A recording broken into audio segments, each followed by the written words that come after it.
What is up? What is going on, everybody? I am back, better late than never, with the Mariners post-game recap. Apologize for getting this video up so late, but it is what it is. You know, life comes at you. You got to do things, take care of other stuff first, so work and everything like that. So had to do that before being able to talk about this game. Before I get started, as always, hit that sub button, hit the like button. Thank you again to everybody that does. Most of my views, about 70%, come from unsubscribed. Totally fine. But if you guys that are maybe not subscribed but enjoy the videos could just hit the sub button. Helps me out a lot in my goal to try and get monetized with this and everything. So really appreciate it. Thank you to everybody that has subscribed. Mariners lose 10-3 to the Padres. One step forward, one step back. They drop back below 500 at 30-31. Split the series in San Diego. And the title of the video kind of says it all. Is this team just kind of, is this just who they are? The run differential is now -1, which is very 500-ish. And it's kind of funny because one of the things I cling to, and run differential is not everything. Let me be very clear. Like everything I talk about, you need a balance of all things. One stat does not tell you the whole story of something. But it's just another little thing. And for a while there, their run differential was pretty good. In fact, I think after they won the Pirates series, they were like plus 37 or something like that. So that was kind of always something I talked about. Like, hey, they're only a couple games over, but their run differential and their PDAG is actually a little bit better. So they're maybe underperforming a little bit.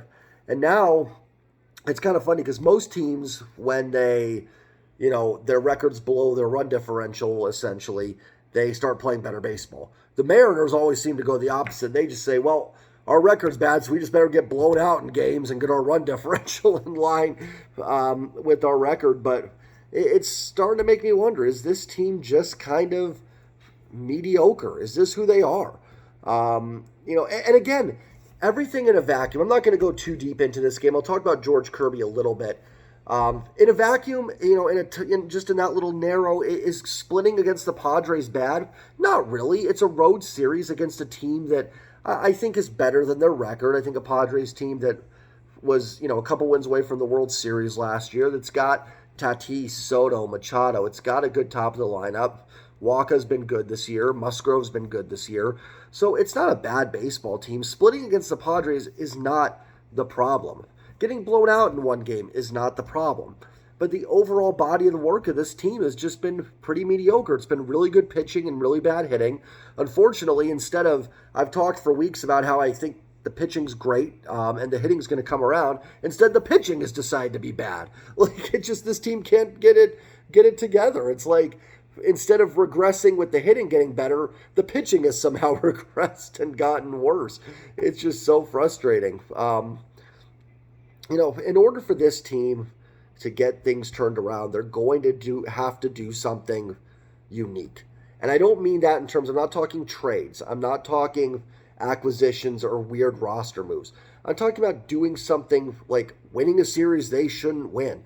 They've beaten up on the bad teams. They've taken care of Oakland. They've taken care of Colorado. Pittsburgh's not bad, but they're not great. They took care of that series. Etc. They've taken care of those teams. But they're not beating any good teams.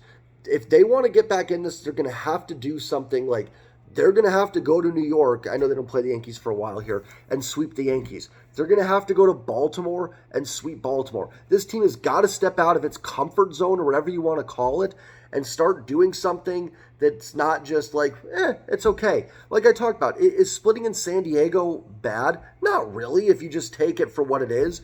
But they need to start sweeping that series. They need to go to San Diego and win two. They need to go to Anaheim this weekend and sweep.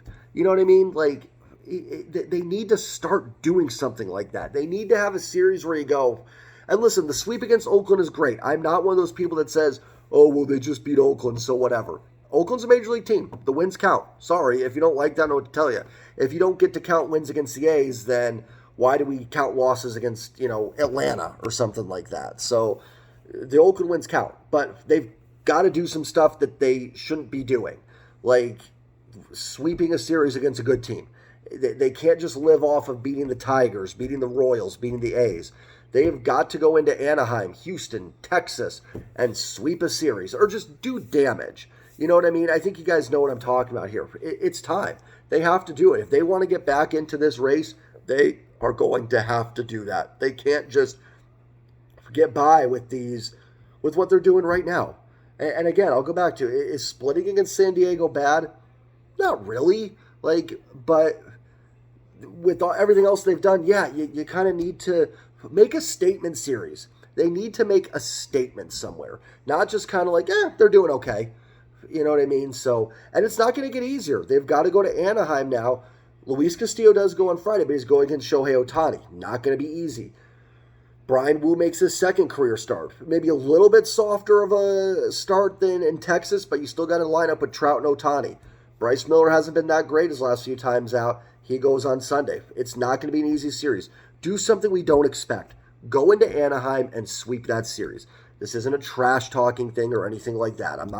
It's not my prediction, but I'm just saying if this team wants to start getting back into that, okay, I'm believing in this team, then they need to do that. Because right now, this is a very mediocre baseball team. And they're doing what mediocre baseball teams do. They can beat up on bad teams. They can hang around with some. They can be competitive against the good teams, but then sometimes they get blown out. Do I think they're better than their last 6-7 games when they've been outscored 66 to whatever? Yeah, of course I do. I think the pitching's just going through a little bit of a rough patch. I'm not too worried. But, it's why I made that video about should they sign Zach Plesac. Do I think that's an answer? No. But, do we have a ton of faith in Brian Wu and Bryce Miller at the back end right now? And I know I've praised Bryce Miller's last 2 starts have been great. I think he'll be fine. But this is 2 guys with combined 7-8 Major League starts. The pitching depth is being tested right now for this Mariners team. So there are some question marks. I'm not worried about George Kirby. I'm not. 3 2/3, 5 earned run, 11 hits. Some of the hits I thought were some bloops that fell in, and there was some hard contact as well. And 2 out of the last 3 starts for George Kirby have not been very good. Pittsburgh and San Diego both blew him up. And he pitched very well against the Yankees.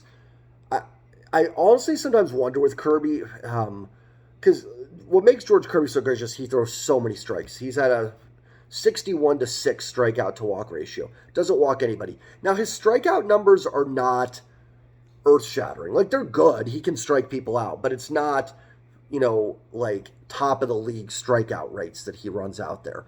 I sometimes wonder if maybe he should have some more pitches outside the zone a little bit.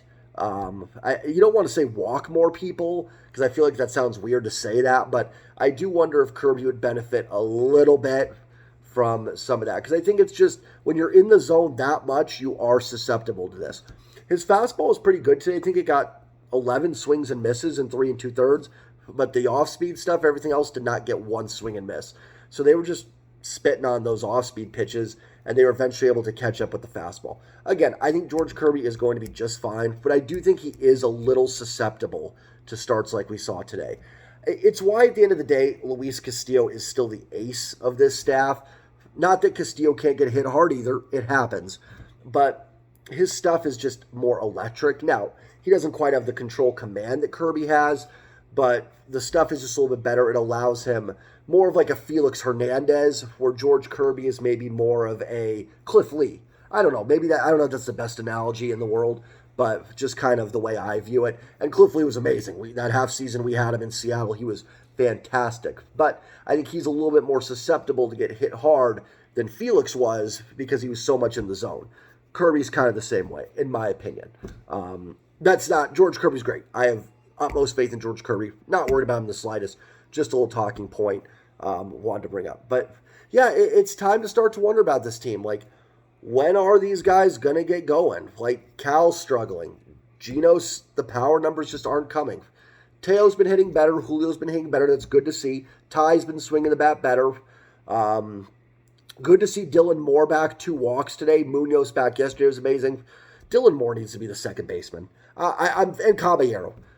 It's time to move on from Colton Wong. I know I've kind of been not on the fence. I've said DFA him, but I've understood the point of leaving Colton Wong on the roster, trying to get something out of him, and he's a left-handed bat, so you hope he can hit righties. I don't care anymore. And I know taking Dylan Moore and putting him just at second base takes away a lot of that versatility, but you've got Caballero who can do that too. Colton Wong's not hitting anybody. Well, who cares what hand he bats right now? It's not working out. And it's not like you're sitting there in Milwaukee with Jesse Winker killing it. And you're kind of like, I want to get something out of Wong. Winker's been terrible. Just cut ties, move on. Dylan Moore, Caballero, second baseman. Bring Haggerty back. A little speed. Bring Taylor Trammell back. A little outfield depth. I don't know. But it's time. Just be done with it. I get what they're doing. I don't think the front office is stupid for not DFAing him right away. There are some reasons I think that you hope he can turn it around. I get that. But there is nothing I see from Colton Wong that makes me think this guy is not just completely broken. And maybe just needs a new scenery. Sometimes that's the case with players. I have nothing against him personally. I don't have anything against any of these guys personally. We don't know him. But even with Gino, the struggles are there, but you can see some of the power numbers. You can see some of the barrels. Julio, the same way. Yeah, the numbers aren't what we wanted. The hard hit rate, the barrel rate is pretty good. We see the potential from Teoscar Hernandez. You know what I mean? You see that stuff. With Colton Wong, none of it. None of it. He works some good counts. I thought he's looked better defensively the last few days, but there's just nothing right now that is signaling major league player. And Dylan Moore's had 2 at-bats. He's walked twice. That's almost more productive than Colton Wong has been.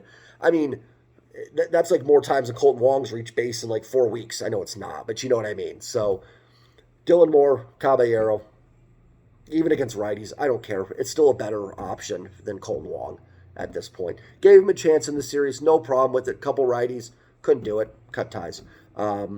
It's time for this team to get down a little brass tacks and make some of those tough choices. We're kind of at that point now. Am I giving up on this season? Absolutely not. I am not giving up on this season. There's 101 games to go. Let me get this out of the way there. Sorry about that. My phone was going off. So I'm absolutely not giving up on anything with this season right now. But it's time to buckle down a little bit. I've defended the team. I've said, hey, 3-3 here, 4-4 there is okay. It's time for those to turn into some 6-1s, if you guys know what I mean. And it starts this weekend. Now, am I okay with a series win in Anaheim? Yes. But it's time to make a statement. It's time to kick some butt. It's time to go sweep a series. A series that we don't really expect much for them. It's time for them to start winning those series. So that's all I've got for you guys. Have a great Wednesday night, Thursday morning, wherever you are. Go Mariners. Not giving up yet. And I will see you guys maybe for a video tomorrow and then Friday for the post-game show. Peace.